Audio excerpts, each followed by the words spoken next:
Have you heard the story of Rahab, my dear? No, Mom. Who was Rahab? Rahab was a brave and wise woman who lived in the city of Jericho.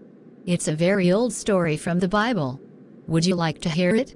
Yes, please. Okay, so Rahab wasn't an ordinary woman. She lived in Jericho, a city with strong walls all around it. Now, at that time, the Israelites, God's people, were coming to take the land that God had promised them.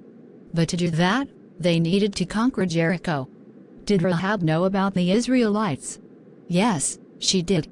Everyone in Jericho had heard about the Israelites and how God had helped them escape from Egypt. Rahab knew that the God of Israel was powerful and that he was with the Israelites.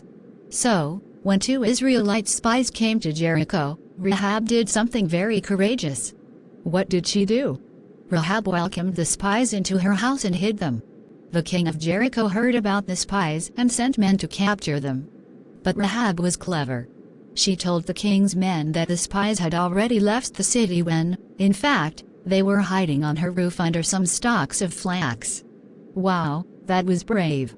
But wasn't she scared? Yes, she was very brave, but she trusted that helping God's people was the right thing to do. After the king's men left, Rahab went to the spies and made a deal with them. She asked them to protect her and her family when the Israelites came to take over the city. The spies agreed and told her to tie a scarlet cord in her window so that the Israelites would know which house was hers and keep it safe. Did they keep their promise? Yes, they did. When the Israelites came to Jericho, they marched around the city for 7 days, and on the 7th day, they blew their trumpets, and the walls of Jericho came crashing down. But Rahab's house, with the scarlet cord in the window, was spared. Rahab and her family were saved because she had helped the spies and trusted in God. That's amazing. What happened to Rahab after that? Rahab and her family joined the Israelites, and she eventually married a man named Salmon.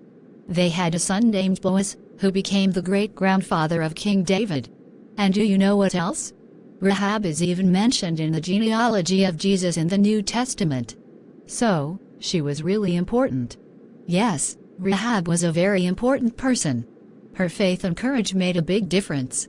It shows us that no matter who we are or where we come from, God can use us for great things if we trust in Him. I like that story, Mom. Rahab was really brave. She was, indeed. And it's a good reminder for us to be brave and trust in God, just like Rahab did.